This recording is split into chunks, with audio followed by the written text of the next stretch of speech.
Yo, yo, yo, yo. Yeah, man, we back on this good old Sunday. What's up with y'all? I'm gonna bring the boys in. You already know it's your boy, JB. And we back, man. It's your boy JB Cuzzo, man. Shout out to Cuzzo World and all the rest of the family, man. We appreciate y'all tuning in, I think, for episode 25. 26, boy. We doing so many. You know, what I'm saying, when you're busy. I'm a busy man, but I ain't gonna hold up all the light. We got another nigga up this bitch, man. Hey, you already know he's very spiritual, powerful, intellectual. You already know it's your boy. Hey, yo, Quinn. Hey, how you doing, everybody? Shout out to everybody, man, especially you black people. Shout out to y'all. But yeah, man, welcome to the show. Thanks, man. And also, cheers to all my UK people. I know y'all guys are listening. I appreciate all the support, man. Yes, sir, man. Shout out to UK. Yeah, big support. Big shout out to the UK, man. It's crazy. You don't even know how you get over there, but we got over there, man. And I appreciate y'all for having an interest in what we got going on. Facts, man. You know, last episode was very inspirational. We had, a CEO in the building let us know about, we do the same thing about journalism. We get that same, atmosphere in, giving y'all the news, giving y'all, keeping y'all aware of things going on, But this is, first game episode 26, and we got some good things coming for you today. I don't think it's no trigger warnings though. It might be. Nah, we always got a trigger warning, man. We the trigger warning podcast. Facts. Oh, trigger warning segment name. Yeah, we try to touch you. No Diddy. We try to touch you though. I'm so glad you said no Diddy, boy. Oh man, no Diddy. We try to touch you, but we ain't trying to make you. We ain't trying to promise you nothing. I mean, we just try to be engaging. You know what I'm saying? Like we just try to be engaging, man. Like yeah, we know we can talk about the surface level, pity pat shit. Facts, but man, we like to get deep into shit, man. Ask the women, man. But you know what I'm saying? It's just like we like to delve because we smart, man. We like to push the conversation where you might not think, And then too, we gotta remind people that it's okay to have an opinion. Facts, you know what I'm saying? That's ain't nothing wrong with that. And the fact that it's okay to think past what somebody telling you. Facts, man. It's just that, man. Your mind and body. We all got unique fingerprints. We all got 5 fingers, 4 fingers. If y'all want to be technical, I got 10. I'm just saying we all. Saying thumb. I'm saying on one hand, we all got 4 fingers, but we all got our unique fingerprint. For sure. Oh yeah. You know what I'm saying? But we're gonna get into it, y'all. Straight at you. First game, shout out to UK, shout out Italy, shout out America, of course, you know what I'm saying? But we expect y'all to love it. We need some gunshots, bro. Like as you said, first game, then you did like that. If we would have had like some gunshots in the background, bro. Yeah. That should have been cool. We're getting there. We getting there. See that? Look, Cuzzo World, look, you see that Cash App up there? You know what I'm saying? Donate to the channel. You know what I'm saying? So we can get some gunshots. You know what I'm saying? You ducking out this one. Y'all crazy. Say you love us now. If you already didn't know that TAMGG stands for To All My Gangster and Gamers. And, this little segment is for my gamers out there that has dropped the new reveal towards the NCAA 25 football gameplay. It's gonna be a It's, lot of features with this shit. I gotta make a little slight correction. They do not have NCAA in the title. It's just gonna be called College Football 25. Just for people, if you want to type up and search it, so you can pre-order it. The name of it is College Football 25. It's college football. It's college football. Back in the day, it was NCAA for For me, sure. but that is right. It's college football 25, and they have released to us the gameplay. We're going to skim through it. You know what I'm saying? Because this is copyrighted a video. Whoa. Well, it's just we're going to just skim through it, man. Turn the sound off though.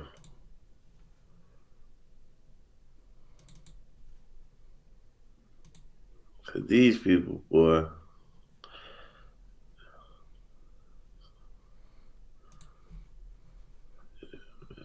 these people, man, they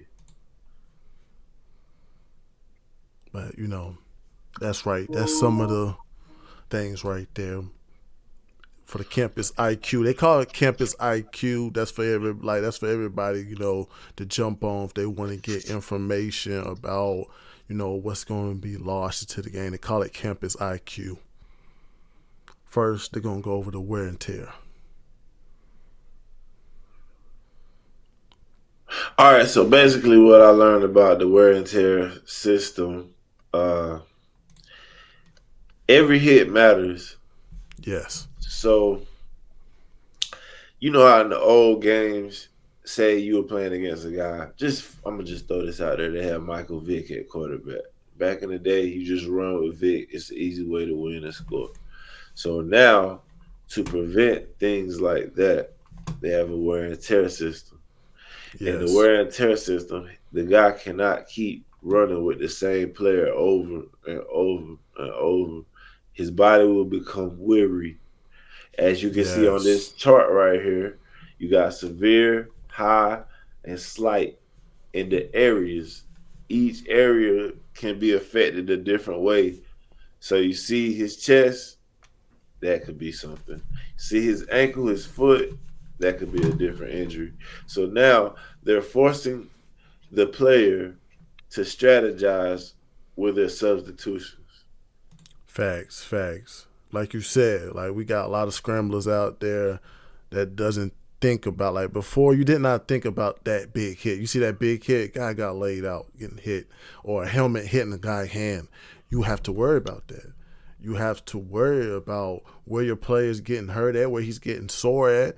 That you see how some of these players right here, they don't have no wear and tear, so they kind of good. But they still let you know, progress of the football game, that boom, your tight end left arm looking kind of, he's shaking it a little bit. Like he got dang, it ain't bad, but it can get there.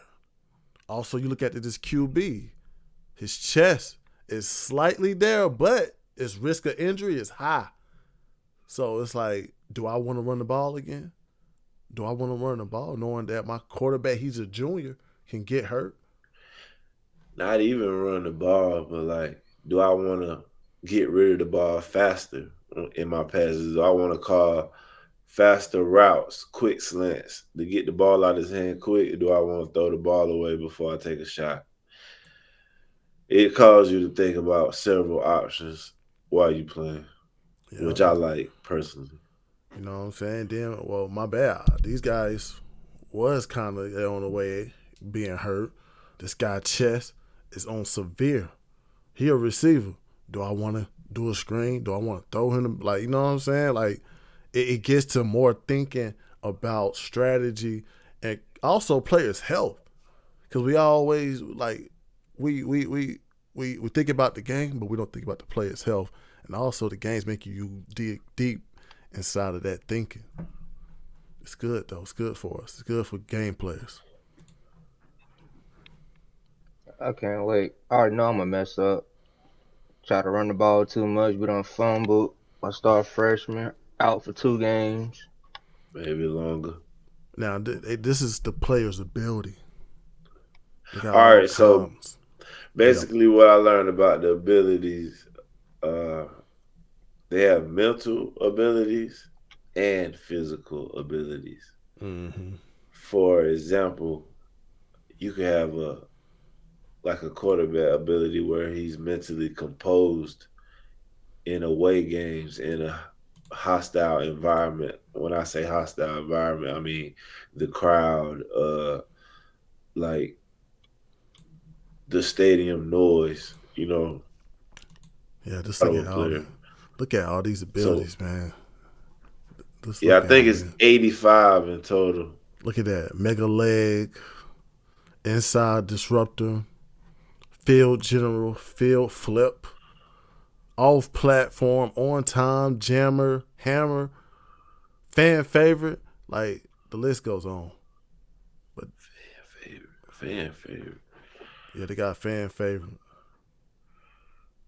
It's the list is go on all the abilities. So it's like when you playing Dynasty and you got a player that you want to stand out, he will stand out.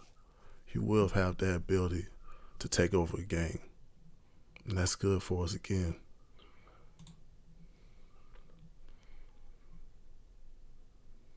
Right here they're showing you the controls. You see how ball hawk, clutch kicker, you see how that helped a And player. downhill, I found out that downhill, Yeah. it allows you to break tackles without losing speed. You know how sometimes you break a tackle and Mm, you slow all the way down and shit? So yeah. downhill like a nigga that can truck a nigga and keep it pushing type shit. Oh, see, it's just the list goes on, man. It's just that the player could, like, you know what I'm saying, like you said, he a And, sidestep juker. but So yeah, and you see workhorse down there. So wear and mhm. tear don't affect every player the same. Facts. It said ultimate protection from the wear and tear effects when colliding with other players. So you got some players that are built for less injuries. To be able to carry the ball over and over and over, you know what I'm saying? Yeah, like That's it's a hard lot of too. That's turn. It make players actually different though. Like no matter the overall, it still make each player have his own difference. Like yes, yes. I agree with that one, man. It lets you know what kind of player that you got. It ain't just you throwing them on the field or you got to progress this guy. It's like boom. I already know what type of player I am. I already know what type of play I'm running. It will work.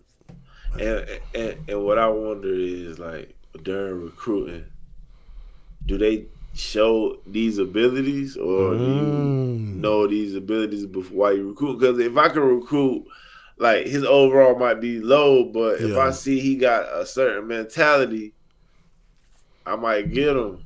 See, they just let you know that's something that you gonna have to buy the game and find out, man.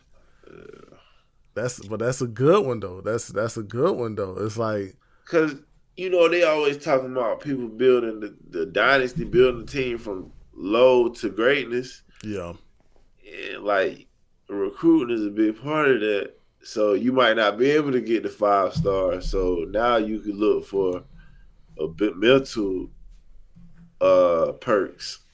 Cause facts, you know man. what I'm saying? Like just I mean, that's just how I think of what they should do. But let me not hold the microphone. Oh It's nah, you like it's straight, big like dog. you'll find a 3 or 4 star that's a workhorse that can actually run more and take more on than that 5 star that's not a workhorse. Exactly. Facts. It could be a slight difference to help you get the edge in the game, even though you know your player ain't the overall that other team got.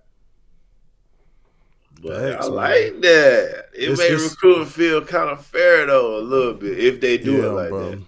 It's on the level of now we get in depth of the recruiting. We're not just looking for the fast young players. We're looking at players that can build a team completely as a puzzle. I'm not, Facts. what I'm saying. It's like you know where your weakness is. I don't want a quarterback that's just, what I'm saying, can do certain stuff. I want a quarterback that's a field general. Whether he a 1 star, 2 star, 3 star, I want him to see the blitz on third down, fourth down. I want him to show me where the blitz coming from. It'll help me make the play, bro. Facts, man. Then they go into the field advantage. Let me goddamn give you a little bit of sound with the field advantage. I want because I ain't catch it the first time. Into your living room. And with home field advantage, the host team has the upper hand. As the visiting team, you'll face various degrees of home field advantages impacting confidence and composure levels, on-field performance, and more. Home field advantage will disorient players with lower composure levels more than it will for the level-headed players. Decisions like audibles and hot routes will become more difficult because these stadiums will be rocking. So yeah, you basically get the gist. Yeah, man. Welcome to Death Valley, motherfucker. You see how like the Seahawks with the 12 man, they feel like the crowd is the 12 man, and we starting to get more of that with college football too. Yes, the crowd's gonna be loud, roaring, but can your quarterback overcome that? The crowd is gonna be a teammate to the home team, bro. Yes, that's good. They are the enemy too. When you walk in this stadium, it's you going against. They hold traditions over there, man, and you gonna feel it. Just stay composed. That's all I tell you. And you're gonna feel the fans roaring. They got a stadium loud meter, like. Bro, this is PS5, bro. That So whole it's more important controller than gonna ever be going to keep your crazy. team in manageable down and distance situations. Oh, yeah. With 134 FPS teams to choose from in EA Sports. You see Tar Heels, damn, state overall 90? Yeah, they had a good team last year. They actually did. Shit. You see how I got the visors changing the brands on them and shit? That's turned, man. That was just, some of the things we saw. Ooh. And, that was a very good, this was a very good trailer just to let you see or what they're bringing. Also to the more games. Also, it could be, letting you know, like, this is about to be a platform to reach for football games. I'm supporting EA with this one. And I like that wear and tear system if it goes to Madden. Because, like, it'll be another way. You might not sign a player if he got wear and tear on his body in certain places, bro. Oh, I forgot another category. They talking about they revamped the passing. College Football 25's revamped passing mechanic adds control and variation to every dropback. To expand player variation at quarterback, we focused on tuning situational throws and an array of new trajectories that will provide more passing control with a timed button press. Other new gameplay mechanics will give you more control before and after the snap. Adjust the length of your primary route with custom stems. Switch players directionally with the new switch stick for post-snap control. Master the new kicking meter and call a number of new hot routes at the line. For more on gameplay and playbooks, check out the Campus Huddle blog. Subscribe today to get the latest EA. Yeah, that's, we just had to go over that, man, because we gamers out here, man. We love the game, and we love the fact that they're bringing back something that we missed. We missed the college football. Like, Madden had its own platform, but we also wanted to go to college. We also wanted to play the college football, man. And this is good for EA. Yeah, I prefer I prefer college football over Madden anyway. Facts. It's gonna be that's what it's gonna do too. It's gonna bring a split in fans of like, dang, should I play Madden or should I play NCAA? And that was great back in them days when I was a freshman, and it was like, if I lost you in Madden, but I better win the NCAA. Yeah. I was wrong on all of them, though. I think that trend gonna continue. Yeah, I was goddamn good with Brandon Spikes in Florida. That was my team right there. But we just wanted to get that off, man. We're excited. The panel excited. We all excited. We want the copy now. We want that. Actually, to be honest, if EA can do us the beta, they need to give us a beta. Man, they need to send me a code, man. Like, that's crazy. We supposed to be having a beta. Free ski. Like I'm gonna get a code this year.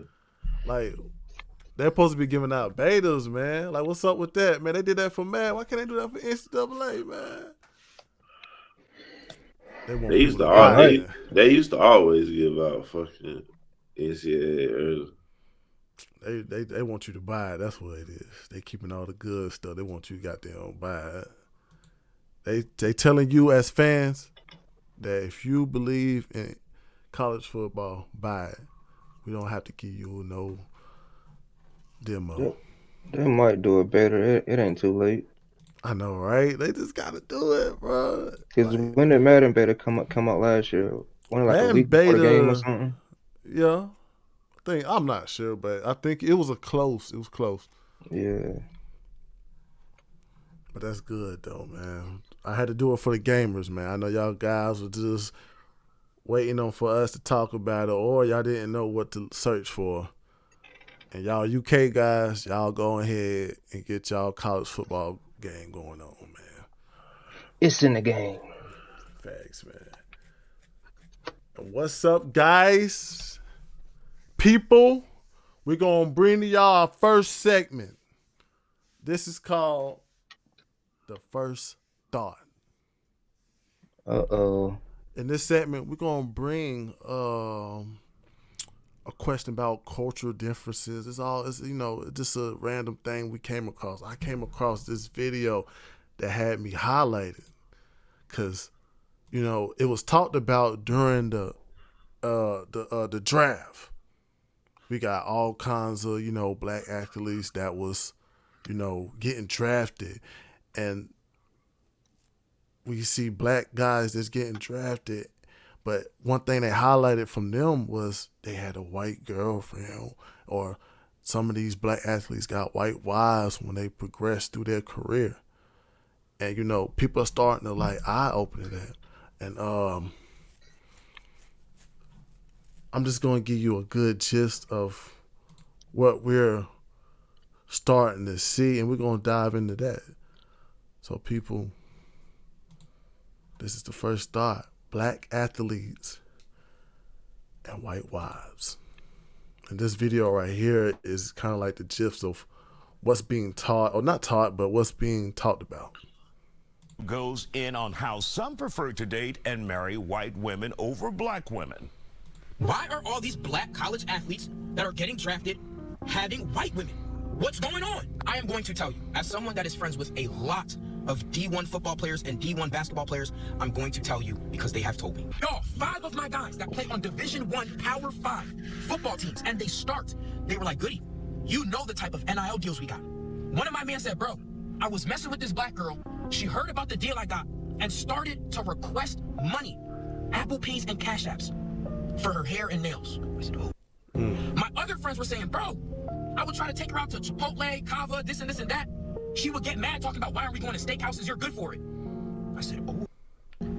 They were like, bro, the white women, they're down to go and get a cup of coffee, go and get some ice cream. My friends were like, bro, the white women we're dating, they pay for a lot of our stuff. I said, what do you mean? They said, bro, they know that we're making some money, but while we're at practice or we're at camp, they got us our favorite Kava bowl, double chicken, right? Double chicken. Double chicken. Hey. I went to Cabo. That shit expensive. But, Yeah. looking at that is highlighted. My first question is, okay, you hear about that comment right there. Do you think it is more of the support of the whites, or the white wife is showing more support to the athlete? You think it's on that level? Or what do you possibly think why more athletes are trying to get white wives? Would you like to go Yeah, first? like to answer that, I do gotta answer with a question before I go into my answer. Um, with this particular statement, are we talking about hood black women or just black women in general? Not just white wives. No, it don't have to be no category. It don't have no be. It's Because just it's yeah. I would say it's tricky because if you're talking about hood black women that ain't got nothing, he's 100% correct. But I know some black women that got their stuff together. They don't ask they man for nothing, True. I and it's mean, at the end of the day, it is about experience. But you can go on. You can go on, bro. Um, but to answer your question,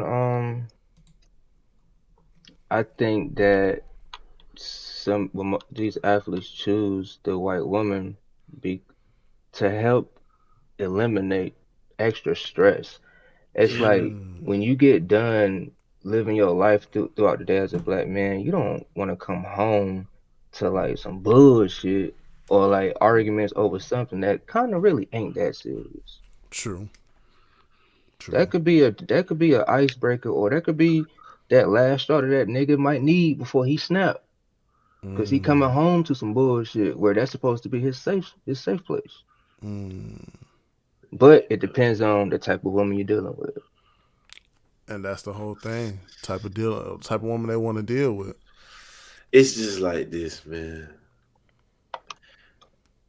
It's it's it's like once you are wealthy, which culture do you want as a woman? Do you want the black culture version of you take care of your woman and you buy everything, anything she want, and she still, you know what I'm saying, got her say so, or she can challenge you and you know what I'm saying, be a strong black woman and go on trips whenever, no matter what your money situation looking like, or do you want to just be in a relationship with a person without even that being an issue? Facts.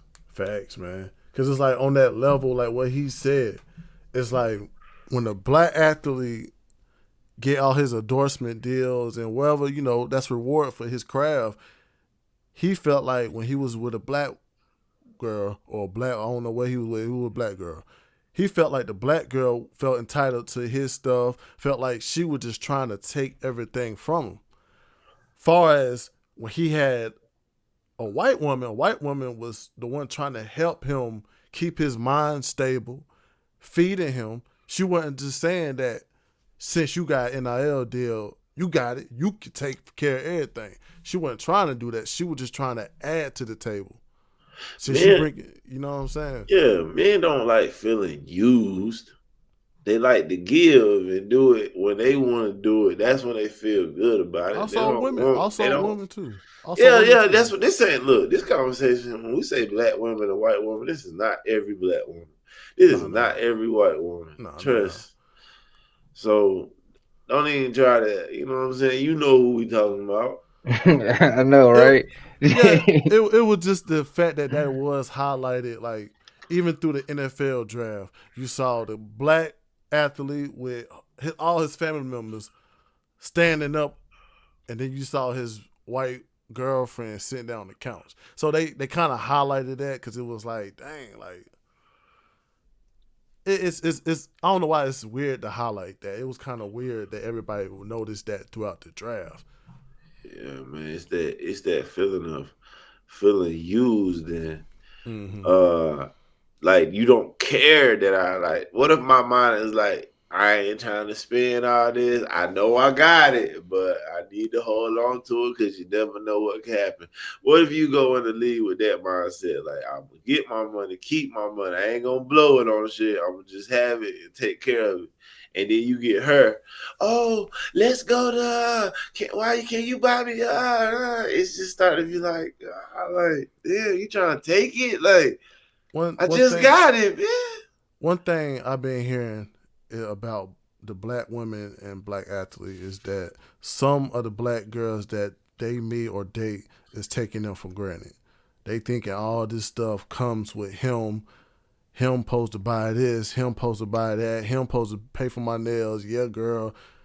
He a black athlete and he got deals, so he gonna be paying for my bundle. Like I ain't trying to put no hood none of that. It's just that what they get. You get a successful guy, but it's like on that level too a question. If he is getting all this money and he's dealing with any girl, do you think he's supposed to put out money like that? or does that classify him as a better, I guess, Yeah, prospect in this dating world? because you know, and this is a lot of women. This ain't even specific to no race.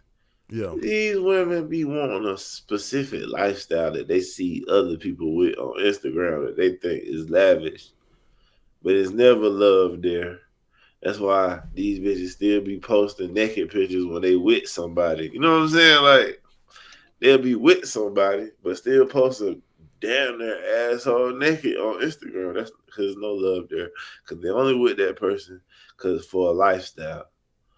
And And that's when you got a white girl, in most cases, they come from a family that got bread. So the stuff that these girls see and think is money, they don't see and think is money. So it don't even cross their mind to do that goofy ass shit. These bitches just want to go to the movies and you could give your time for real. They'll buy the shit.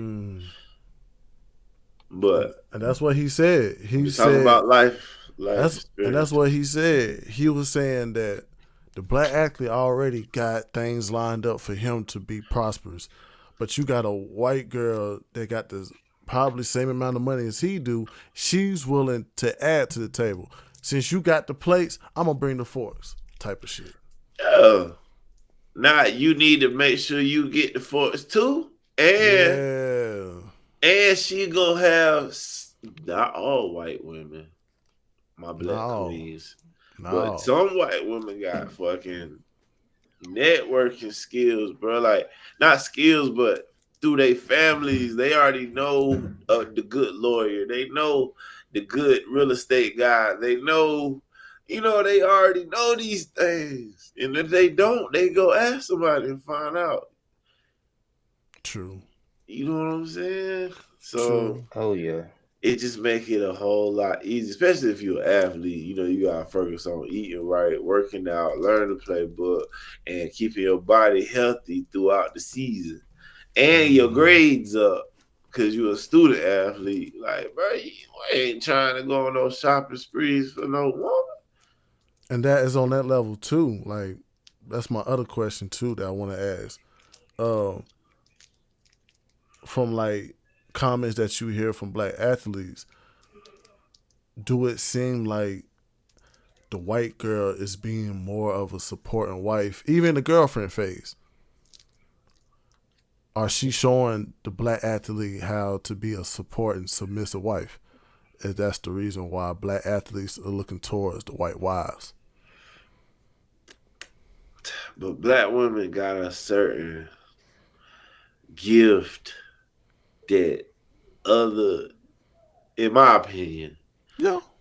black women got like this. It's something they got though that is either drive you or make you get your shit together. I don't know what it is, but It's it's tough. like It's sometimes you get at the African American culture.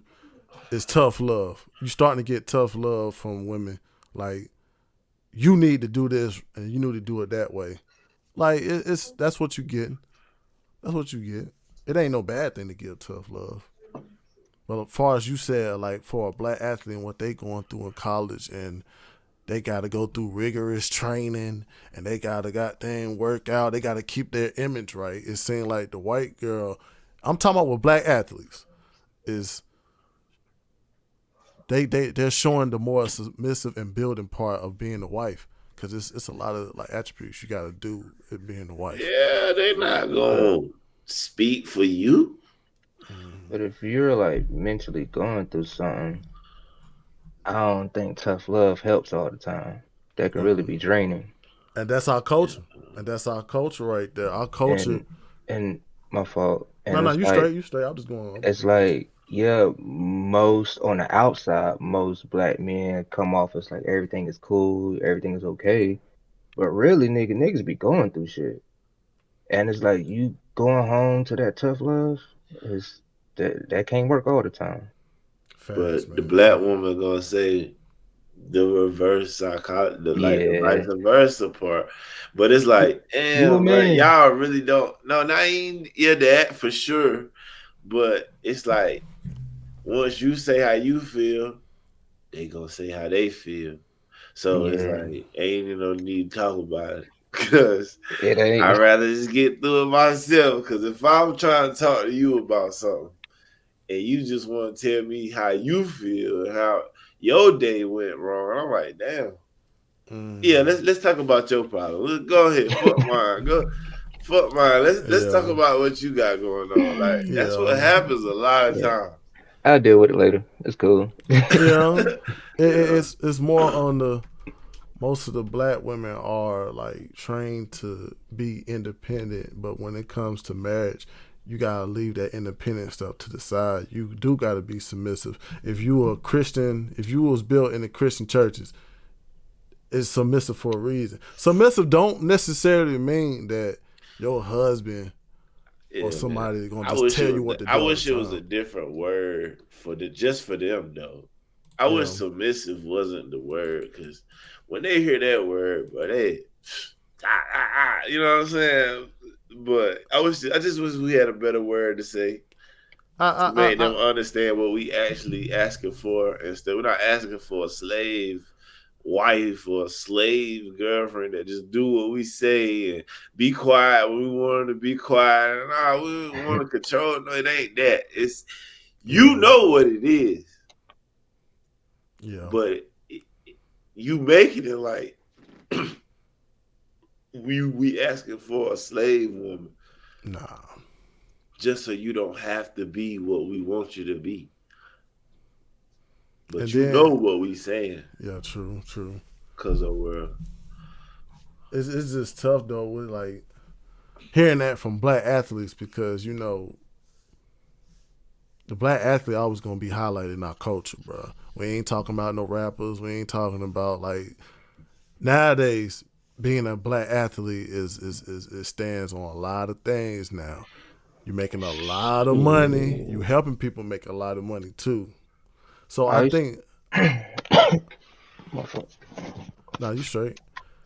It's just that I think the being a black athlete nowadays requires a lot of attention from whoever they deal with. They got to, man. They got to because that shit is helping a lot of people make money. It's a lot of importance nowadays. You gotta take care of the prize, man. but everybody raised by their mama, daddy won't there, so they grow up thinking we got to buy everything for these bitches. We got to hold the door open for them, go out there and feed, pay all the bills and all that shit. Girl, you see the economy? Alright, and I agree with you. Yeah. But what do y'all say to those ones that be like, well, you're a man, so you gotta suck it up and deal with it or figure it out? Because it is some that say that.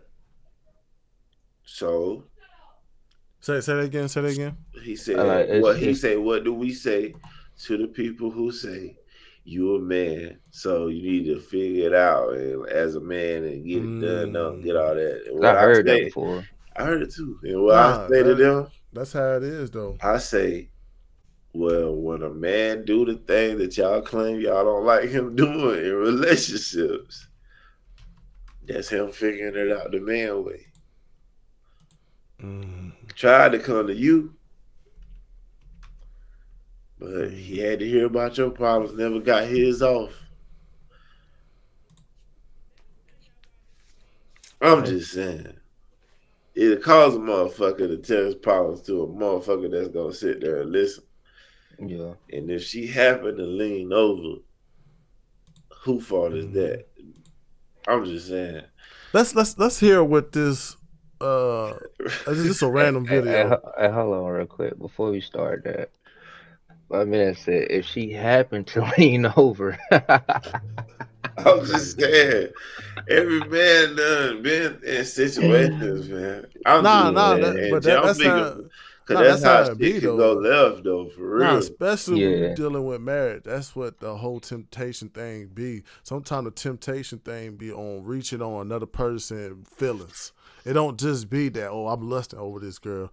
It just yeah, get to the point that if I'm a husband that's stressed out over my wife not recognize me as a husband, I'm gonna talk to another girl that understands me, and when the first thing she understands me is like, damn, why my wife don't understand me like you do.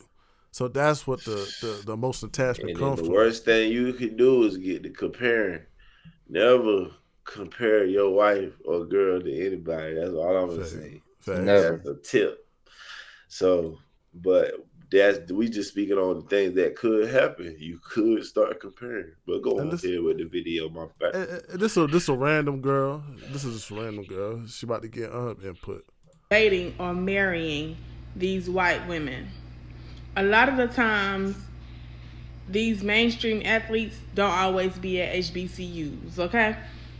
It be at colleges such as Kentucky, Notre Dame, Alabama, which are all predominantly white, okay? So when they at these colleges and you have so many white people and then you have this amount of black people that have all came up from the same roots, the same struggle, all that type of stuff as you are not there here. So when you have these white women that meet these black men in college, they're nurturing, they do their homework, they make sure you eat, they be having cars, they do all of that or whatnot. And these men, they build these relationships with these women, okay? And it goes from there. So when they get drafted, all that type of stuff in the NFL, NBA, MLB, whatever, okay? They take them women with them because they actually fell in love with them. So a lot of the times you cannot fault them for them being there for them at their lowest points of time, instead of actually us being, as African American women, being there for the guys as well, because we came from the same position. So stop being on social media being racist because Mm. Dang, why they cut her That off? that that was a good. No, I mean it was Good just, take, cause that was a good. I agree with that take. That's why I I think, was looking at it like it yeah, only is because to like that's what's around. yeah. yeah, She she if 100% she Yeah. doing right. all that shit, you ain't gonna like her. You know what I'm saying? Just like what they say about like step. You be careful. People told you step on. It's like okay, you see this man's at a certain position. You don't know if that man can. You don't know that homeless man can be the next president, to be the win the lotto. You never know that. So like, treat everybody on the level that you should be treated, regardless. So these white women don't just treat these black athletes as if anything. They don't treat them bad. And the black dude remember that shit. Y'all remember goddamn that one day when I ain't had no money. You was there giving me kava with the double meat. It ain't even just that. Even you don't even realize how deep this shit can get. Yeah. These white girls' mamas, bro, train them on how to chill out and get the bag from a nigga with the bag. They teach you not, they teach these girls how to not run that nigga off. Yeah. And And with that that's being said, like it mhm. don't mean that like they telling them to put up with any and everything. So please don't get that misconstrued. It's just like he said, it's just in their culture, they mama teach them how to keep that bag. Groomed them. They Yeah, groomed them like and I groomed them. know they gonna be in her ear. Look, he might talk to another girl, but trust me, he's gonna come home to you. It's just a different teaching process over there. Like, Mm-hmm. Hey man, I boy, feel like our comments about to go crazy on this episode, boy. I can't wait. I mean, it could go crazy, man. I mean, sometimes, man, it's just like Like, uh-uh. we're not saying that white but women is but better. We're not but saying that. We for just say, I gotta say yeah, this for the black man though. say it, For the black man though, it yeah. is gonna be moments, bro, that only having a black woman can get you through. Oh yeah. Like when you feel uncomfortable in a room where it's all white motherfuckers, and you look to your right and it's your black woman there rubbing your back like you got it and shit. Like, bro, black woman, it's something.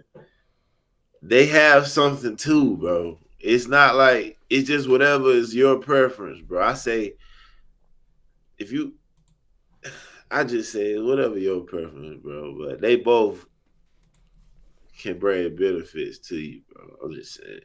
It And just Yeah. depends on what type of guy you are. Go ahead, Tuka. I think a key component about what you just said, that last sentence, is when she's rubbing your back. Cause you could have a black one right there beside you, and she not even Yeah, touching you. she ain't rubbing your back, bro. That little gesture right there could be all a nigga need All to that, but that's become all. the best he. And black women, I feel like in the past, from what I used to see when I was growing up, they used to be like that. Yeah. Oh yeah. My man got it. I know my man. La, la, la. That's how I grew up seeing women acting in the country. Yeah. They behind they man. They think they man gonna win every fight, every sporting event, every like. They rub that nigga back when he do lose. Like, a girl will leave you nowadays if you lose, nigga. Well, quick. Man, Yeah. probably, I don't even want to be vulgar, but she'll probably fellatiate the nigga right in front of you type shit. I think sometimes what it comes with the black women, like you said, like you got the mother that's had her history dealing with black men or dealing with men, and they kind of teach them insecurities towards the black woman. So when she trying to teach her the insecurities and precautions of dating a black dude, it's like you better make sure this, you better make sure that, you better off being alone type of stuff. I think that shit do carry on for them. It also prevent them from meeting someone that's good enough for them, because the they're like the teachers of that don't really teach you what every man gonna do. It just teach you what every man could do. And one thing I did learn though over time, the women that did grow up with fathers, this is another mistake a father could make. Don't tell your daughter what not to look for. Girl. Tell her what to look for. Girl. Like, um, don't make her think every nigga is terrible, bro. Cause she gonna go into every relationship questioning shit, and she'll never be a wife, and you'll always be taking care of her still as a father. Tell her what to look for, and Mm, don't tell her what not to look for, or she gonna look yeah. for that And to I see also, if you right or not. Go Mm-hmm. ahead, Tukay. and I also think what caused some of this is like the man not being in the home, which was caused from slavery, Jim Crow, all these other things that happen, women being incentivized for the, welfare, women being incentivized for the man not to be in the home. All that's all that has something to do with why black men and black women have this little disconnect when it comes to relationships now. Mm-hmm. But you gotta think. You still gotta think past this first game. This is how we think. You still gotta think what will make the woman feel like that's the better option. If the niggas that they had made them feel like say you got a good job and somebody be like, I pay you $20,000 right now if you quit, you gonna think about, okay, how long is that 20,000 gonna last me and how much I'm gonna make with my job? It's like that. If your job beat out that 20,000 in your mind, you gonna keep the job. That's what I'm saying. It's like Mm-hmm. they would have chose the niggas over that welfare shit if the niggas was doing something. So I think naturally, all the way in the past, our women and our men just always bump heads. But Do it you was, yeah, think go ahead. do you think they bumped heads because of an outside influence? No, Mm. I don't think that we naturally just I from the just beginning of time bumped heads for no reason. true. Mm. Yeah, outside influence is the American way. I Of feel course. like maybe we mate different, right? Like than Yeah. how the American way relationships are go. Like maybe black people, wherever we came from, we don't even know. Maybe our Ancestors. courtship and all that Yeah. shit is just It's a different. different way. Mm-hmm. Cause they say it take a village to raise a child, but inside that village, don't it mean like multiple women? Like maybe Of course, multiple yeah, people in the same relationship. of course, Yeah, and I and, could. and, and that trauma right there does like we all gonna have to tell our young ones about the life that we, you know what I'm saying, we lived. Especially young men. We do that with young men. Hey boy, you better watch out. Everybody ain't for you. You know what I'm saying? Like those type of advices always carry on. Sometimes those advices could be insecurities that some black women bring. And I was looking at certain stuff, and this lady was saying that like, how can y'all black women be mad when the black athlete go and get a white wife, but y'all be the first one saying niggas ain't shit, niggas ain't this, nigga, black men don't do this. But once y'all see a black dude be like, okay, that's how y'all feel, and get a white wife, get Cassidy. Hey And man, Ask about me. nah, nah, man. I think it's all really how we are, how our women are. I think it's all parenting, man.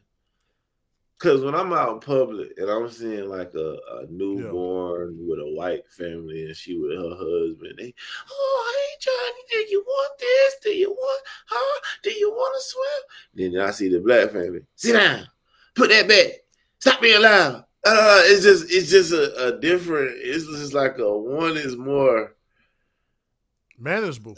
and one is more More is one like. manageable. And It's even when I manageable. see black families where they more light with the kid, that the kid be turning out successful, bro. It's more manageable. It's more manageable.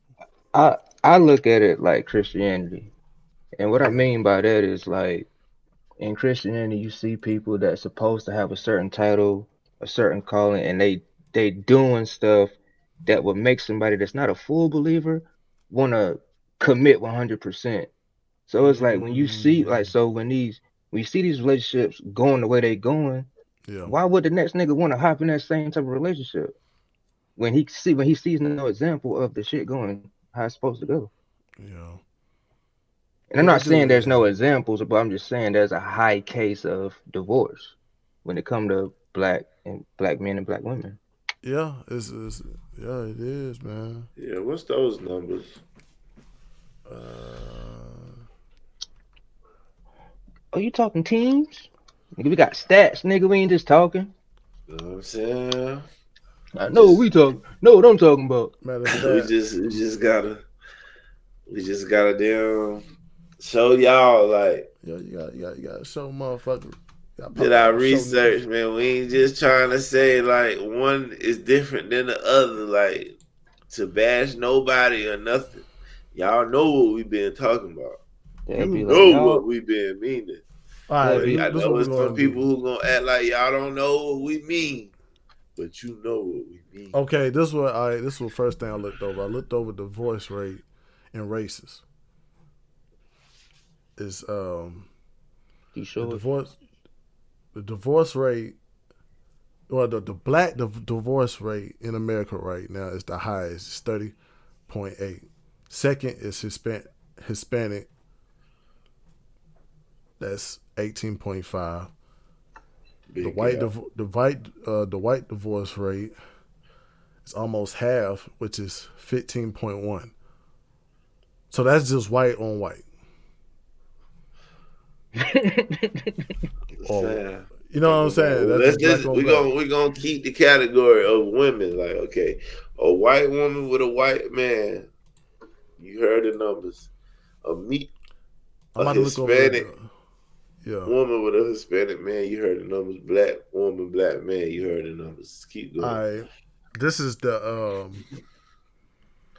this is the interracial divorce rate. That Holy says shit. okay, white wife, black husband marriages show twice the divorce rate of a white wife with white husband couples by their 10th year. Whereas black wife, white husband marriages are 44% likely to end divorce rate than white husbands over the same period. 44% less. So what you mean? Like they stay together longer or break up faster? the divorce, like they were saying, like the chances.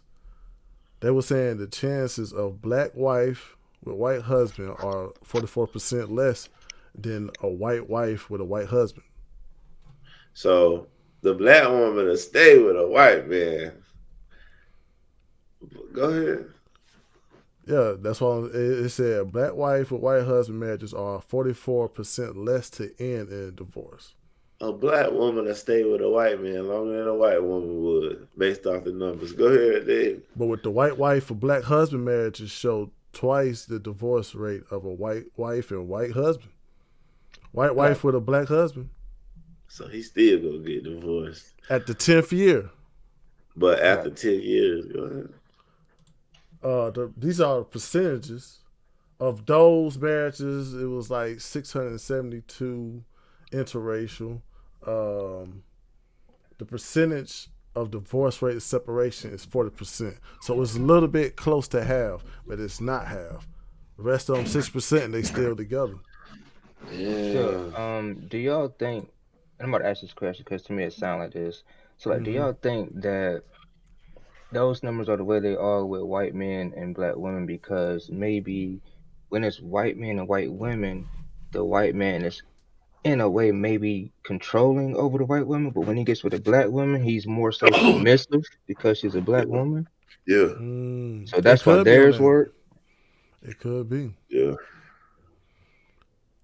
It could be the white husband. I mean, it could be the He's goddamn dealing with a white. black woman now.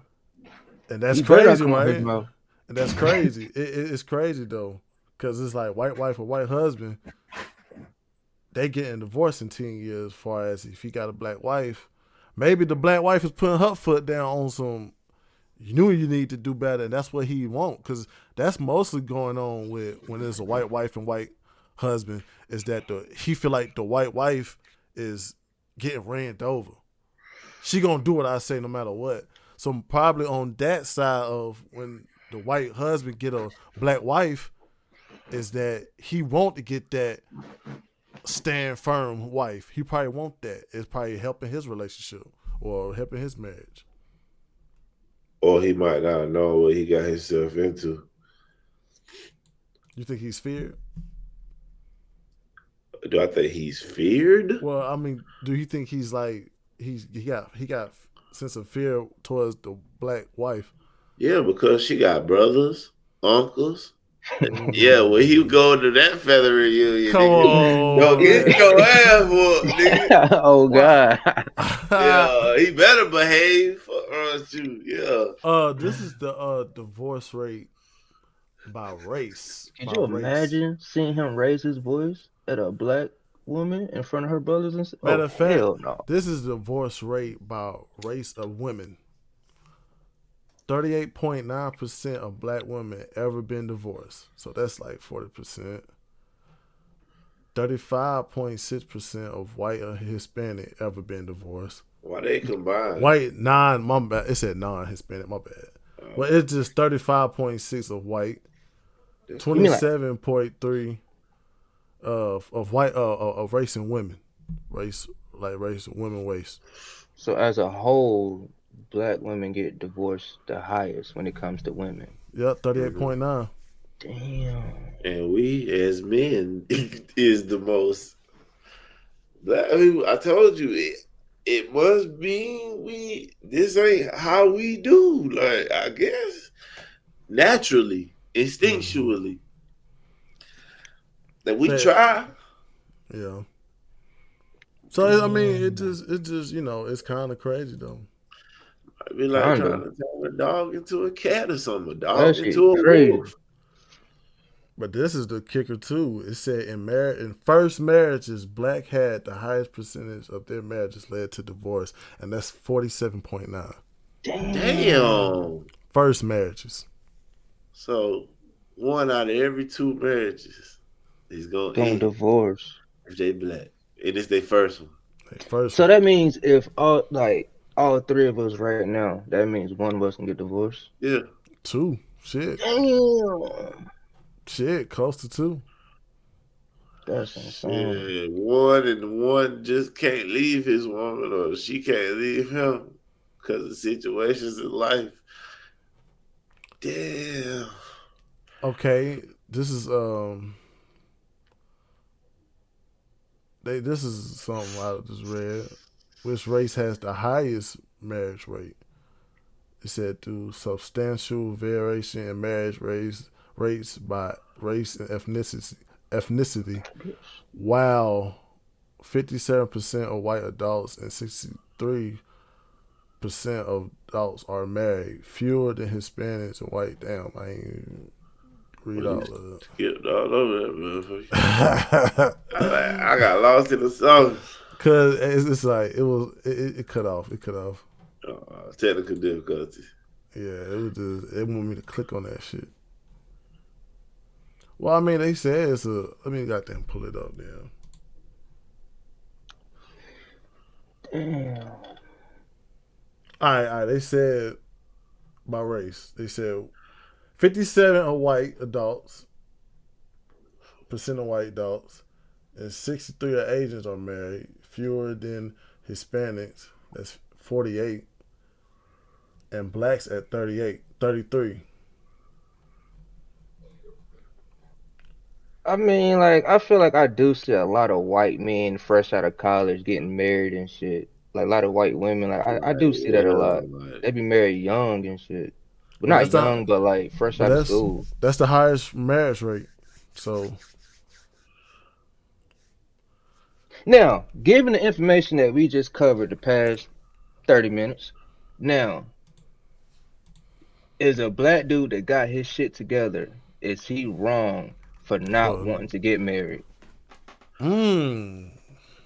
No. mean, nah, he not wrong for getting not want to get married. Because But you and if divorced? he's an analytical guy and he looked at that data and he thinking I'm a rich black man, what is the best woman for a successful marriage if I'm looking at the If you're numbers? looking at the numbers, It might be And day free. You the black messiah wifing up a mixed queen. nah, not that kind of free. Not that kind of free. I'm man, talking about my nigga Dave. yeah. If you look at statistics, it show you got like the white women know how to keep their man. Might be day free. The white women know how to keep their man. So The that's just only stats. Don't the make only it day downfall in that free. is like when she turned about 70. Ooh wee. Bruh. Oh my gosh. And I'm not You gonna racist. have to walk around with But that goddamn sack of potatoes, man. and a leather briefcase and shit. God damn. You I'm just crazy, saying, man. bro. And it's all love. It's Nah, all nah, love. nah, No nah, nah, racism. No It's nah, racism. all nah. It ain't, nah. It ain't, it ain't. Nah, it was just that's been highlighted over these past couple of years with dealing with the draft, and I just wanted to talk about that, man. It ain't no hate.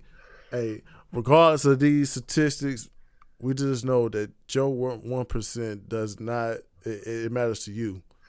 Don't look at these percentages and look at your marriage as a downfall. Just look at it as if like, yo, I'm still gonna go against the number because that's what our culture do. Our culture always put us as a downfall, even with black men. They say we're gonna be in jail, dead, or something else. So Yeah. we always fighting against some statistics. Can I give a final take on that topic right quick? Yeah, get Then your I'm gonna final leave it take. alone. Yeah. My final take on that topic is love is love, people. Ain't nothing wrong with Thanks. love. And that's the whole But thing that's being brought. ain't nothing wrong with Sound love. like a But Democrat. if you find it in your heart to motherfucking date within your race and help build your community, then by all means do your thing. But love is love. Love who Love you is want. love, I man. think Love is love love. ain't got nothing to do with your community. Fuck they got to do with your like. Why I gotta be with somebody to build my culture? Why I can't love who I want to love? So the one True. coming behind you don't got to deal with the shit we dealing with. True. We don't gotta deal with it for real. I mean, I know in our culture, if we gonna claim something with the community, it's not good for you. If you got community pussy, it's not good. $40. But that was good for the first start. We covered black athletes and white women. That was our first segment of First thought. First thought, Now we man. about to get to the crazy news, man. More crazy news. Trigger warning. Trigger Trigger warning, warning. man. Trigger warning, man. Ch-ch. Um, y'all heard of Art of the Dialogue?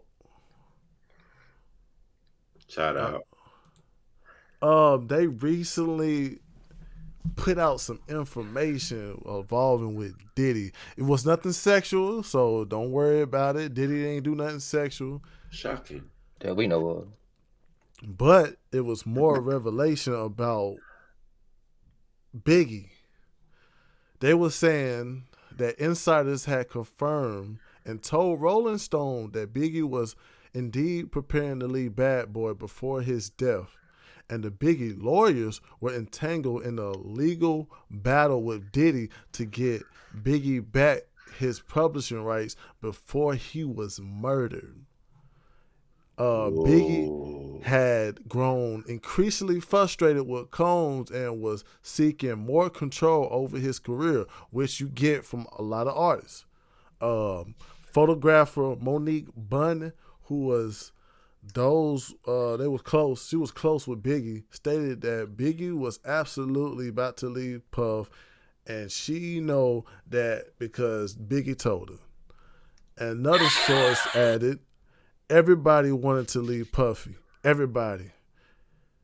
The dissatisfaction was compounded by legal battles over Biggie's publishing rights, which his attorneys were attempting to reclaim from Combs, further straining their relationship. Yeah, man. So we look at that and we look at Biggie's murder, because Biggie's murder is kind of like a cold case, and it's starting to come to the light. Like I Mm. just, hearing that, do you now more and more do you think Sean Combs played a part in Biggie's death? If you're on the conspiracy side. If Yep. I'm on the conspiracy side, yeah. Why is that? Why is If that? I'm not, I don't know enough. But on the Mm, conspiracy side, since his first game, shit. yeah. I heard a lot of shit, man. Since we on the conspiracy side, I can say what I heard. I mean, it's all alleged. So what I heard was Yeah. Diddy was at Motown Records with 5 guys, Mm-hmm. and they all got knocked off one by one. And now Mysteriously he got in disappeared. this huge position, Mm-hmm. and he probably, you know what I'm saying, allegedly got a sneak body. He probably got a body somewhere like early that Mm. nobody ever know. He just did it and kept it moving and got comfortable with it. Mm. Say he was shooting in the club with the J Lo situation. That woman who got shot in the face claimed Diddy shot her in the face. In Damn. the lawsuit with Lil Rod, no Diddy, he said that some guy got shot in the bathroom when they was in there arguing with Diddy. Mm. You can It's look that crazy. up to get the specifics, but that's in there. And it's just like, then you hear about Keefy D. Now, Keefy D situation is why I really think the Biggie situation could be possible. Because Mm. Keefy D claims Diddy paid him $1 million. Well, attempted to pay him $1 million. It didn't get to him because the middleman ran off with it based off witnesses. And if he's willing to pay somebody to shoot Tupac, bro, I don't know, man. You willing to Mm. do other shit.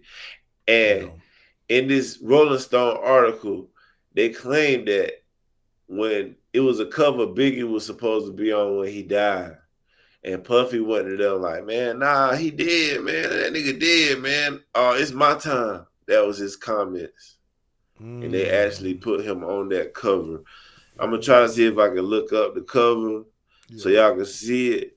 But it's just sad. He even had like a painting of Biggie on his like a little word Biggie on his chest, but people don't even know he on there. Like, man, don't put him on there. He dead, man. I supposed to be up there. Mm, People don't even know stuff like that was going on.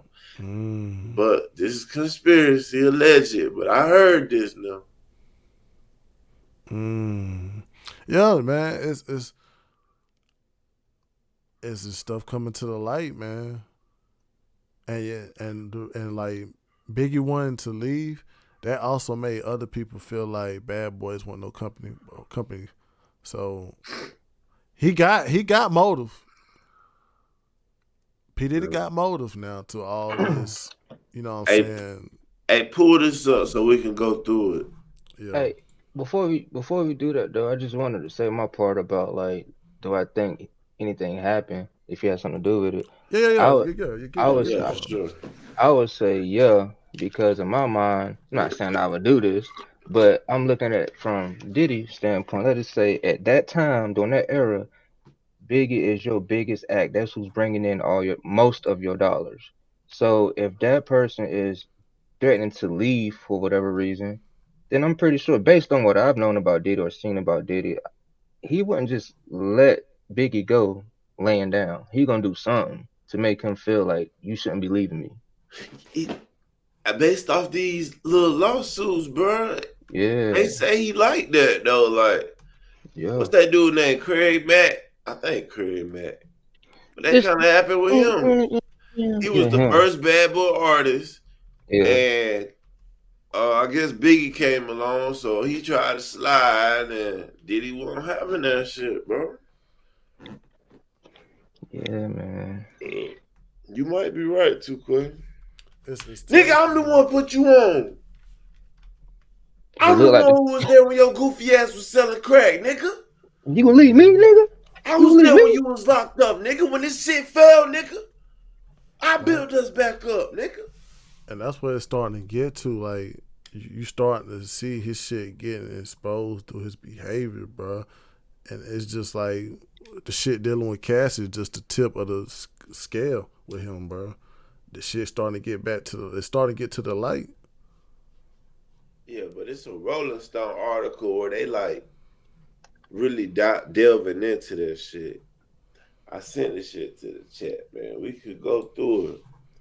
It's crazy, man. When you think about it just being Diddy, you like, man, it started to make you look at the celebrity world different, bro. Yeah, Rolling Stone. You gotta subscribe to it. I ain't subscribed to it. Oh, It's one of them articles. they want ah, they want you to subscribe to that shit. oh man. Yeah. But we can look at this video. Well, not my phone, it don't. Yeah, it Goddamn just Rolling Stone.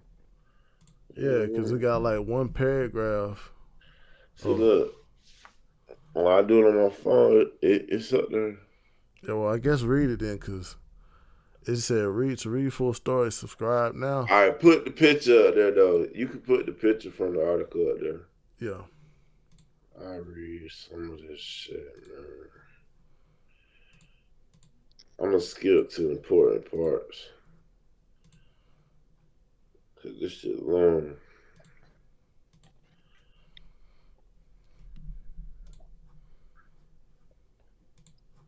He did it based off that picture.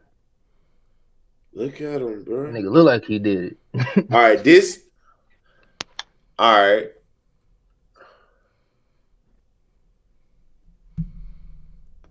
all right. I'm gonna try to start when he was back in college. All right, so look, this shit go back, bro. Many who watched footage of the assault were stunned. Even those who known Combs for years, LaJoyce Brookshire, the former publicity director for Arista and Bad Boy, said she was disturbed to learn that these type of actions could have occurred and that Puffy could stand in my face the next day with a straight face. That shakes me to my core. Several women who attended Howard with Combs, however, had seen signs of a controlling and abusive personality decades ago. Combs started at the esteemed college, Howard, in the fall of 1987 and quickly earned a reputation for throwing legendary rowdy parties, flamboyant and boisterous. He was often seen driving his convertible around campus and passing out flyers, so he like a party nigga. Though he left after his sophomore year, Combs turned Howard into a pipeline for his enterprises, teaming up with future label execs and producers Harv Pierre. That's the nigga from Making the Band with the big fat black ass lips. Mark Okay. Pitts and Derek D. Angeletti, all key figures in Bad Boy's early success. Shantae Page, a former A&R executive for Universal Motown Record Group, was among those who say they had positive experiences with Combs at Howard, calling his iconic parties a once-in-a-lifetime type of vibe. He was a go-getter from the start, she says, always in the know. So basically, it seemed like if you wasn't that close to him on the outside looking in, it looked like he that nigga. So we're gonna keep going. But other women described previously unreported incidents involving unwanted touching and fits of rage. One woman said she kept as far away as possible after Combs caressed her back without warning and asked if she would be willing to meet one of his friends. Another former student recalled that Combs flew off the handle after she objected to him cutting a cafeteria line. So this nigga just a snapping ass nigga type shit. So we gotta get to the good shit. They just going off character right now. Like, But he is showing Did you a possessive. He is showing you a possessive, like anger type of actions. did you hear about what Biggie mom said about Diddy? What she say? Ooh. What she say? She was pretty much saying she never like she knew he was a bad person. She never really liked him like You that. see, pull up my screen, Dave. That's a Rolling Stone article. I'm gonna read it. Notorious B.I.G.'s mom. I want to slap the daylights out of Sean Combs. I hope to God he sits down and spills his guts and apologizes to her. Oh yeah, you gotta So that mean subscribe for that that one. mean he got so when she say spill his guts, that mean he knows some shit that he's not saying. She know he knows some shit that he's not talking Well, about. she found out some shit and she was shocked. She said she was shocked about something because she liked him. Oh So yeah, yeah, he true. must have been either not giving her money. It could be that. It might not be that she think he killed Christopher Wallace, but she might feel a way that he ain't been taking care of her. So we gotta keep that out there too. You never know. Like he promised he would, maybe. Like the image he portrayed, Yeah. I thought that nigga was Biggie cousin or what that motherfucker was acting like. You know Biggie, you good by Puff. That's how I used to see it. And that's what something like some of these future artists gotta realize, man, is that some of these guys out here they might try to, persuade you in your interest of this Shit. music career. At the end of the day, big dog, they gonna have their own side agenda, bro. Just keep your eyes wide open for that shit, man. But Based off what I've seen from Diddy, bro, to me he don't look like the loyal type of nigga. Like he looked like the type of nigga that was like let's just say when Biggie died, suppose he was taking care of Biggie mama or whatever. yeah, He looked like the type of nigga that would stop that shit after a certain amount of years because he feel like he done paid his dues. Like I ain't have shit to do with your son getting killed, so fuck you type shit. I may Hey, be wrong, but that's just the energy I get from him when I look at him. Like, bro, well, he it's just looks that priceless, bro. he got the eyes of a killer, man. all this shit that's going down with Puff. It's just showing you that, bro. He got a violent behavior. He got a violent behavior. Also, when he think that he own you, or if he think that he got you, he's gonna try to keep you around, regardless, bro. Cause you got so many triggers that might hold him something down, bro. It's like that shit's starting to get to the light. And I'm glad all this stuff is coming out He because just Go I'm ahead. I'm glad this stuff is coming out about these guys that's doing this type of shit. Cause back to, my whole Black People Stick Together movement. I'm like, bro, like if we want to move forward, like we gotta get these freaky ass niggas out of here.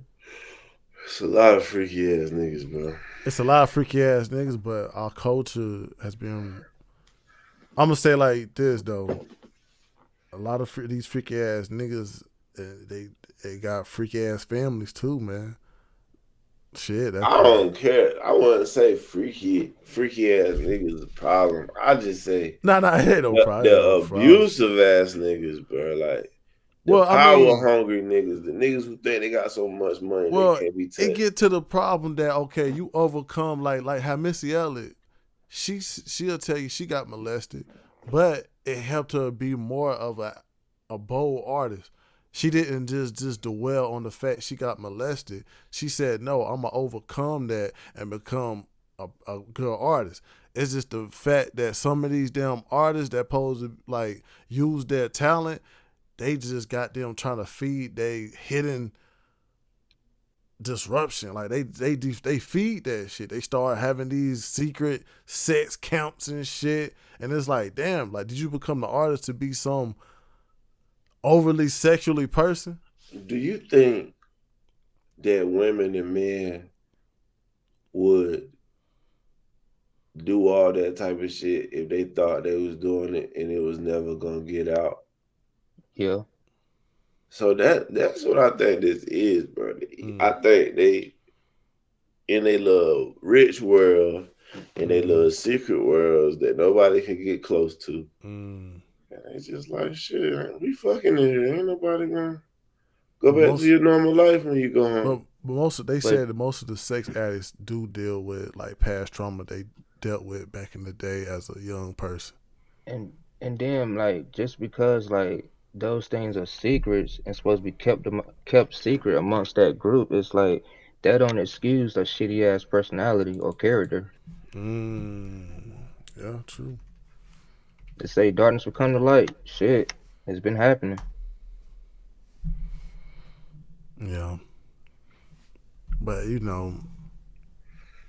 I just look at that, man. It getting close. We're getting closer to the truth, basically, with Diddy.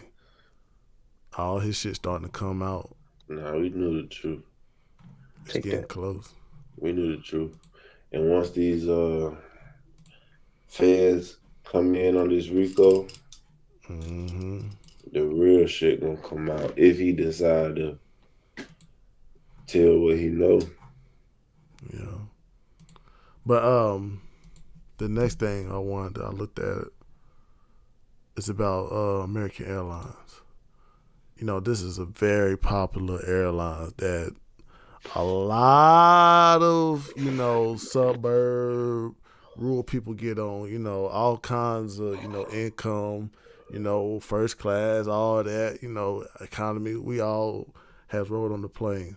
But American Airlines is about to get highlighted because this certain situation does not look good on their behalf. But I'm just going to give you I'm going to give you a little description. Not description. I'm just going to show you this news clip of what happened. Filed lawsuit. 3 black men. Wow. Damn. The way she said black man. 3 black ass niggas. Hey, and then it went to their commercial. Like that shit. That's all you need to know. Sometimes I do hate when white people say black. Like, come on, man. Black. Newly filed lawsuit. 3 black men are suing American Airlines. They allege company employees appeared to remove all of them from a flight over a complaint about body odor. First on CBS Mornings, the men are telling their story to our Chris Van Cleave. We're the only ones getting taken off the plane. 8 black men. This video at the center of a newly filed lawsuit against American Airlines appears to show a number of black men after they've been removed from a flight allegedly due to a complaint about offensive body odor. So this is discrimination. The lawsuit claims as Flight 832 from Phoenix to New York was finishing boarding in January, American employees removed 8 black men from the plane. They were not traveling together, weren't seated next to each other, did not know each other, and appeared to be the only black men on the flight, according to the suit filed early this morning. As I got my things and walked to the front of the plane and made a left to the jet bridge, I noticed that there was 7 other black men. And that kind of was like, okay, what's happening here? So for plaintiffs Emmanuel Jean Joseph, Alvin Jackson, and Xavier Veal, Flight 832 was a connection. They'd taken an earlier flight from Los Angeles without issue. It was just black men. So I started freaking out. I pulled out my phone to record everything. At any point, did somebody from American say to any of you that you had an offensive odor? No. The lawsuit claims over the course of about an hour, the men were kept in the jetway and then moved to the gate area where they were told they'd be rebooked on another flight to New York later that day, and alleges an American employee indicated the complaint about offensive body odor had come from a white male flight attendant. A gate agent seen in the video at one point seems to agree race was a factor in the men getting pulled off the flight. just because of the color of my skin. Okay. Okay. I disagree. But when another flight to New York couldn't be found, they were put back on the same plane. Had to go back on the plane with everybody looking at us, you know. For me, very uncomfortable. Everybody staring at me. Me and all the other black people on the plane were just taking off. I knew that as soon as I get on that plane, a sea of white faces were going to be looking at me and blaming me for their late flight of an hour. Their lawyer, Sue Huta, says American declined to give her clients any answer. Yeah, I cut off right there, man. Yeah, man. Just like looking by that, man. First, in y'all eyes, in y'all perspective, do y'all feel like that was like a racially motivated incident? Nope. I sure don't. You don't and the think? reason why I don't, because I feel like those weren't niggas. I feel like, man, I looked at their face, bro. I feel like those some actors, bro. This shit might be fake, bro. So you feel like this is like a propaganda stunt to get you to fly on American Airlines? Nigga, you know it's election year. Damn. Oh, yeah. Just time to get that shit going. Conspiracy time. So that's your perspective. Yeah, man. So you don't believe in it? And if it is real, then I'm completely wrong, and I apologize. But the nigga in me felt like it's a distraction. But there's something more to it, bro. Ain't no way. But I could be wrong. To me, man, when I look at that shit, okay, you do get the situation of like it is like 8 black men. I could tell, okay, if one first I look at that white dude and I hear that one white dude said, "Yo, this fucking plane stinks." First, I was looking at the white dude like, "Damn, this must be first an important ass white dude that they went and took 8 black dudes off. It must have been a white dude that they looked at that nigga. It might have been." That's what they and said. Second, why was there only black dudes taking off? Now that's my problem with, because it's like at the end of the day, we have smelled body odors. I done smelled body odors from Muslim people that tell you I don't wear deodorant. No, they don't wear deodorant for their culture. Oh no, it's coming. All right. Nah, they tell you I don't wear deodorant for this culture for religion reasons. I don't wear deodorant. They have natural body odor, so it's kind of like what if could have been a Muslim person, you know what I'm saying, just going back to India, you know what I'm saying? Well, it could have been that, but they took 8 black dudes off, and I also look at as the 3 black dudes, they're not scared to fight on what their beliefs. It probably wasn't relational, but they had to ask that one person like, "Yo, do you think this was?" Because you always gonna get that it couldn't have been me, people. And he asked him like, "Yo, do you think this is racially motivated?" And she said yes, and she worked there. So I look at the other black dudes like they were scared, or they probably could have just been African or whoever. They probably ain't had enough money to fight. But I see these 3 black dudes they're not gonna let this shit rest. And I feel like they in the right to sue, and I hope they win. You hope they win. Yeah, I hope they win. I feel like out all the times I've been out in public or public transportation, Mm-hmm. I came across more odors coming from non-black people than actual black people. Mm-hmm. And that's what I'm saying. Like, black people now, I ain't gonna lie, like, we make shit straight. That's why it's like Yeah, like we make shit straight. Even if we got to cover it up with cheap ass cologne, like. you ain't gonna smell that much most And of the like you time. said, you heard how this wasn't no. You can tell these niggas had a right mind. I'm gonna say like that. They didn't speak slang. They didn't like, well, yeah, man, I was on that plane. Like, you could tell they presented themselves in a way that they should not have been treated like that. I agree with y'all. Yeah, that was just. Secondly,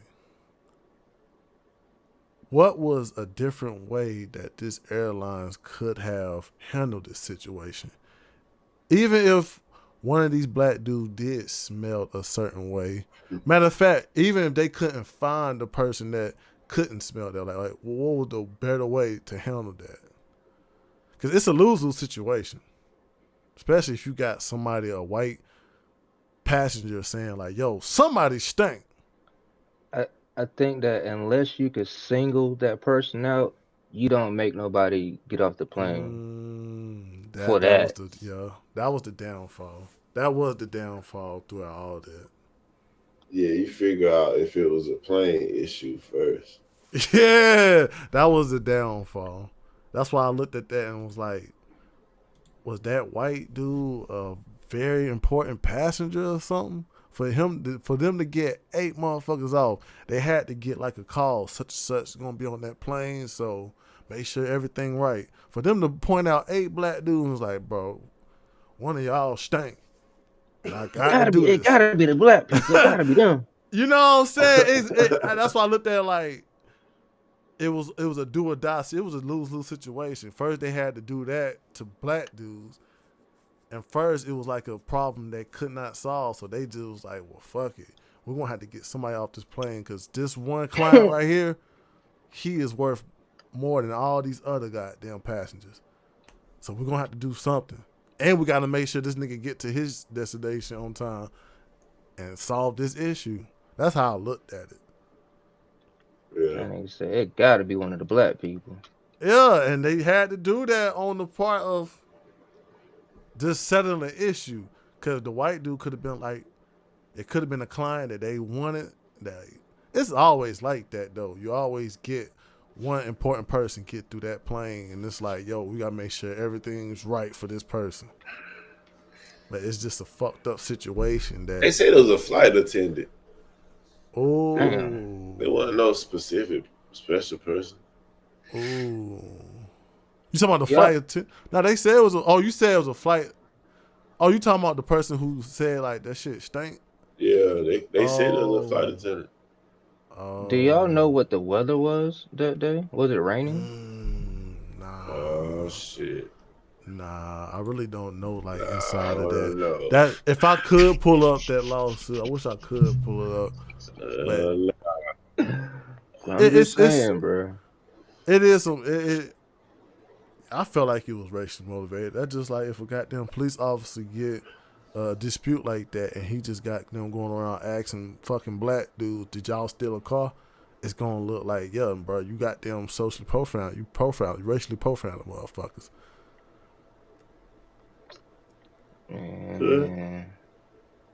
But it's sad though. It's sad. But I mean, you got some people that think this might be a distraction, man. But I hope they win what the fuck they fought for. But we gonna hopefully they win. Yeah. Cause that is fucked up. They had to be late because they stuck. Now you gotta say if, man. You can't say they. If they stuck. If they stuck. Or it could have at least been one of them. Not 8 black dudes though. Come on now. You could at least stuck an Indian person in there or something, man. Oh, that's real racist. Yeah, See, that's super racist, but bro. that's racist though. But look. That's racist. But it's like you said it before. When it comes to the black male, shit get looked over. Shit just get, oh, that's what supposed to happen to them type of shit. Yeah. Damn. Like, come on. Why the fuck they picked 8 black dudes? It could have been some white dudes in it too. It could have been one white dude with fucked up hair. But they chose 8 black dudes. But You lied about your smell. And that was a fucked up thing too, that it was like, now, I don't think all of them, it could have been in that group, but it's just like, come on now. I'm not going on the news though. I don't want even the half the people to be saying, man, you know you was just thinking. I don't want them people. That's why it's on that level that you don't gotta go on the news. I believe these 3 people have the right to do that. They had the right to sue. But I think these 3 people, them 3 black dudes, they knew how to go about it. Like you said, like, they knew how to go about dealing with this situation, they discomfort, and what this policy has broken. Like, but we're going to go on with it. But what's your take, though? My bad, One last thing. I don't recall hearing any of them say they wasn't musty, though. But I'm going to leave it at that. Or I made sure I had on deodorant. Yeah, like I ain't hear none of that. That they couldn't really just feel away because they was stinking on a plane. True. Yeah. They had to get off. Or now everybody focused on that goddamn smell coming from them when they get back on the plane. Why would everybody be staring at you the whole plane ride when you get back on the plane? All right, would have been different. Stink. Would have been different if they would have had like 3 black dudes, just 3 black dudes. No. Or what they would just pull out 2 black dudes and be like, man, we gotta do this shit because somebody said y'all pull a black one in another race. Don't pull just all black. Like, that's what you see how it get racial. weird? Yeah, you see how it get weird for 8 black dudes now. 8 motherfuckers. 8 niggas, really? God damn. So everybody black musty, huh? Okay. But less than half, well, over half of the motherfuckers didn't feel no type of way. But these 3 dudes did. So, or they was the ones that won't musty. Yeah. It's a that's why American Airlines, boy. That's why I was saying on the part that you don't know. Like, if you had a multi-billion fucking company, and once you say, bro, I don't even feel like working, I gotta hire some motherfuckers. That action after that is beyond yours, and that's one of the growing pains with some of these entrepreneurs with billion-dollar companies. They can't control what the face of the company is. Damn. So we're gonna go beyond that, though, man. This is our last topic of the day, man. Well, I'm just gonna say, y'all get all the money from all that shit, man. Get you know what I'm saying? Get your money, bro. That was some fucked up shit. But this has recently just happened, 2 days ago? And this shit happened in Minnesota, man. Horrific event. But, I'm just going to let the news clip play a little bit, and we're going to talk about it, man. Out of his home to see this chaotic scene just last night. Minneapolis police responded to a call of shots fired, and that's when we're told their officers were fired upon. Now, we do have scanner audio of these horrifying moments. Top down! There's a top down! Middle of the street!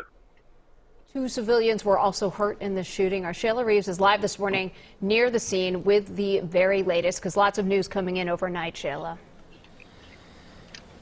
Absolutely, and we know that Minneapolis Police Chief Brian O'Hara is calling this the worst call that a police chief can get. The call that one of your officers has given his life on the job in the line of duty. This, of course, coming at a time where his officers are now mourning. He is angry, and he says his officers are hurting, and this as he's struggling to find the words to describe how impactful this tragedy actually is. This as the city of Minneapolis gathered to hold a press conference and talk about this shooting. We know the shooting happened just yesterday here in the 2200 block of Blaisdell in South Minneapolis. We know SWAT officers racing towards the danger. We learned that one civilian died.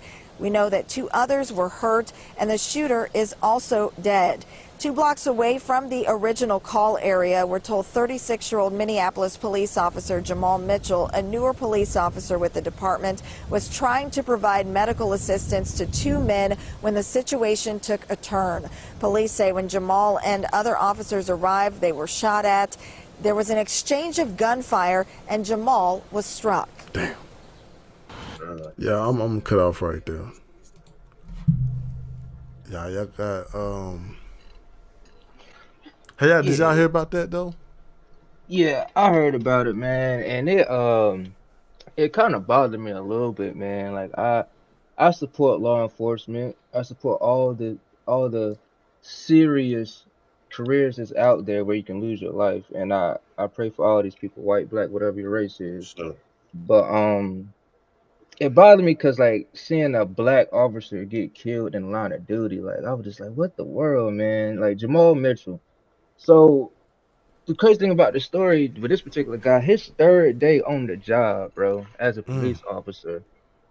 3rd day on the job, he saves an elderly couple from a burning building, and so he gets recognition throughout Minnesota for like being heroic.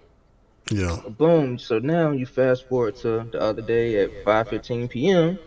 Jamal Mitchell, who is 36 years old, he's responding to a shooting call. He gets there, hops out his patrol, sees somebody wounded, land on the ground. His first instinct as a cop is to go help that person. And so he goes over and starts to do what it is that cops do to help people who's wounded on the ground. And as he's doing that, the person that's wounded on the ground pulls out a gun and kills that cop right there on the spot. And it's crazy. So before the call, how he even got to that point, what happened was it was so somebody was driving and they saw a man strike another man with his fist or something. The guy that got struck was on a scooter. He saw this guy run up to him and hit him. So the person that was driving the car took the car and hit the guy that was, who had struck the nigga on the scooter. And so after that, literally gunshots start going off. Um, 2 people end up shot inside of the apartment building. One being the person who called 911, boyfriend or something like that. He got shot, goes to the hospital. Another guy that was shot inside the building, he's dead. You come outside, there's somebody else shot that's sitting in a car in the parking lot, and then right beside that you have the cop that's murdered right there in the middle of the street. And so the reason why it bothered me, because I was just like, dang, bro, it's like even when you're trying to do your job or you're just trying to do the right thing, sometimes it can still go left. And it's like my question to y'all would be like, damn, like does hearing stories like this make you hesitant when it comes to like helping somebody that you see that may need help, or does it not really affect that decision at all? I'll say hearing stories like this should bother you, and also it should give you some type of like it should rest in your mind that anything can happen, but long as like that cop knew that his job was designed for him to help people, and that's what he laid to rest doing, helping people, man. I mean, it can bother you, but just know that helping people nowadays is kind of dangerous too, because you never know what the fuck can happen But you know, R.I.P. to was it Jamie Mitchell? Saying Jimmy Jamal Campbell, Mitchell. Jamal Mitchell. Yeah. It sucks that because it's like, man, he an officer that's here to protect and serve, and being a cop, this career is so dangerous, especially when you in the field. Those are field agents. They call the cops field agents when they, you know what I'm saying, in they different districts. Mm-hmm. So him knowing that this job was dangerous, he probably went through training, and everybody was telling him like, yo, this part of Minnesota is crazy, you better watch out. And him helping somebody who lost his life. So yeah, it should bother. It bothers me. Yeah, it bothers me knowing that you can help somebody and lose your life at the same time. Yeah. Yeah. That's crazy, man. It's like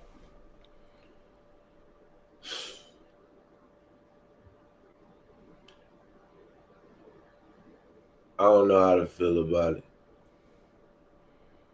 I don't wanna be I don't know the mental condition that the victim was in that shot him.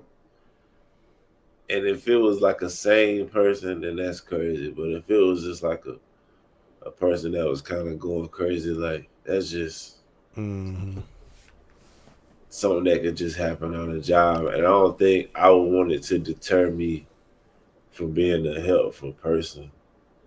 Yeah. Because it could have just literally been a one-off. And I'm raised to, when it's your time, it's your time. Yeah. And I also feel like, man, like knowing that this type of jobs, man, we just gotta clean the streets up, man. Cause it's like these streets are getting so dangerous that nobody gonna be able to walk up and down the streets. Like I know nobody can't prevent a lost life, but damn, why the fuck we can't just go do our job and come back home?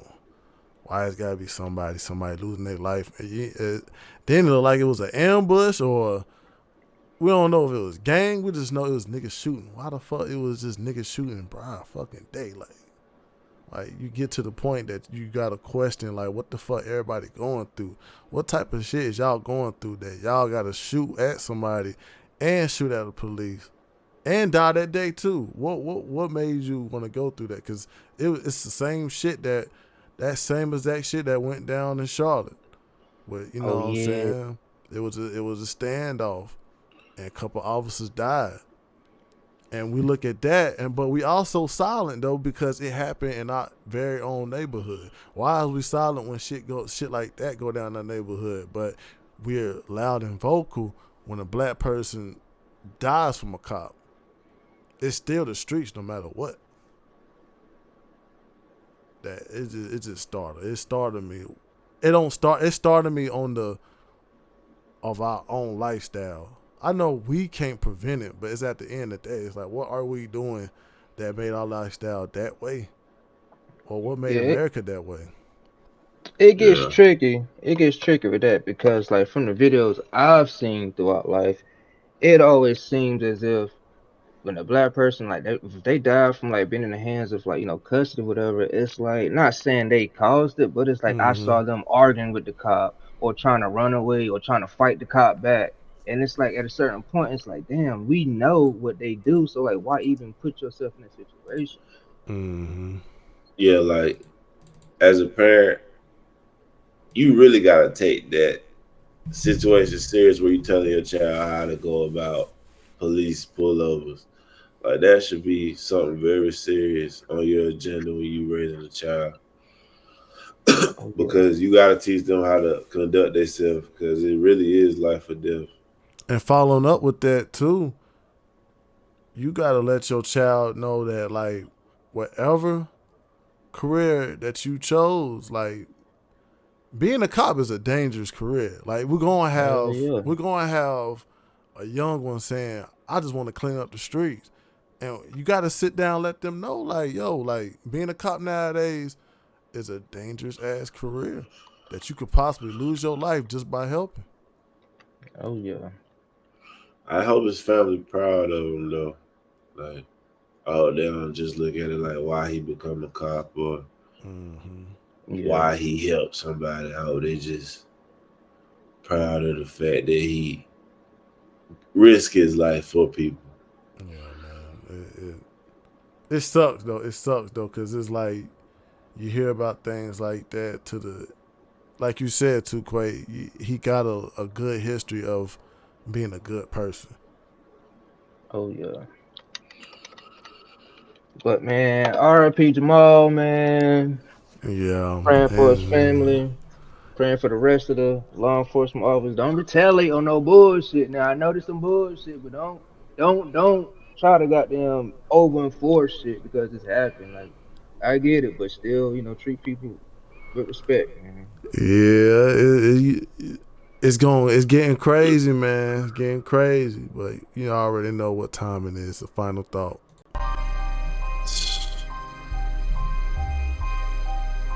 Chill. Hey. Y'all know what time it is, nigga.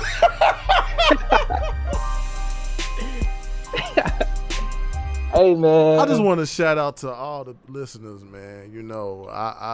I shout out to UK, shout out to Spain, shout out to everyone who tap in, man. It's just, we the type of guys we growing in this podcast world. We're rookies.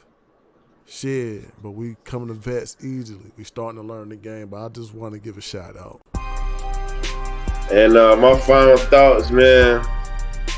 All races of women are equally valuable and bring unique gifts and skills to a relationship. College football 25 is expected to bring revolutionary changes to the sporting events. And being a police officer is a dangerous profession, and the death of an officer is tragic. But if anybody's gonna do it for the people, it'll be them, man. They know what comes with it. They know the risk when they put on that uniform every day. And my final take, man. Listen, black women, I love you. I love you, black women. But we gotta work together, man. We can't be put against each other, man. We're not gonna advance like that. So whatever you gotta do, man, work on you, be the best version of you. First thing. And another thing, we gotta remember, man, when it came to civil rights and everything positive for black people in this country, we have to remember Republicans made those calls, man. Republicans made all those calls. Civil rights, our freedom, everything we got today, the point we made. Republicans dropped the gavel on that. You know who was against it? The Dems. And you know who Dem is. Let's go, Brandon. Hey, no, I just want to say this, man. Hey, this go out to y'all black women. Oh, yeah. If you mad, if you saw a white woman cherishing this black dude that's the athlete and she looked at him as a prize pick, but you looked at him as not a nigga, not a dog ass nigga, and she end up getting money spent on her, that means you gotta look at your perspective different about black men. And rich niggas don't mean that they're right for you. Just because a nigga got a little money in his pocket. It don't mean he a better nigga than the other nigga. That means if you got somebody that's winning, or if you got a nigga that's trying to win, pass him the ball. Support that nigga. Support him, man. And I know women, y'all like attention and time. And if that man is a rich man, he ain't gonna have time, baby. You're gonna be showered with gifts in the beginning. It's gonna be fun. But later on in life, based off them numbers, it's gonna end. Cause Gorilla, she be lying about her pussy. Carter be lying about her pussy. It just, on that track, it sound good. Don't believe in them. don't believe in them. She cook and she clean. God. And first game is Cuzzo World, man. I'm working on passing Dragon's Dogma 2, struggling like a motherfucker. Big Dave, what you passed recently or what you been on, man? Oh yeah, Uncharted, man. You know what I'm saying? We got the picks going. Hey man, it was a good game. We're gonna get them games out to y'all, man. We're gonna get them games out to y'all to play now. We about to search through the catalog and goddamn tell y'all review. But you know. And recently, I'm a little late, but recently I passed Mortal Kombat story mode. So you know what I'm saying? First game. Mortal Kombat 11. You want to call it out on, yeah, you know. Hey, so after the show, we doing a pro-am or we on, man? We on. Let me let the beat play a little bit. Let the beat rock. I ain't rushing. But you already know this First Game Podcast, episode 26. Shout out to Fayetteville. This episode will be logo on Spotify. I'll try to get some fire print shit. Hey, but look, thank you, UK. For all the growth for y'all country, man. We appreciate y'all listening in. On God. Shout out to Italy. Shout out to France. Shout out to Africa. Shout out to the United States, man. Shout out to Mexico, man. Shout out to Canada, Croatia. Shout out to Cali, you know what I'm saying? They not like y'all. Nobody like y'all. Y'all is y'all. And shout out to the South. Yeah, because they not like us. And, let the beat play, man. It's their funeral, man. It's funeral for the other podcast, man. We the GOATs. We coming. We taking over, nigga.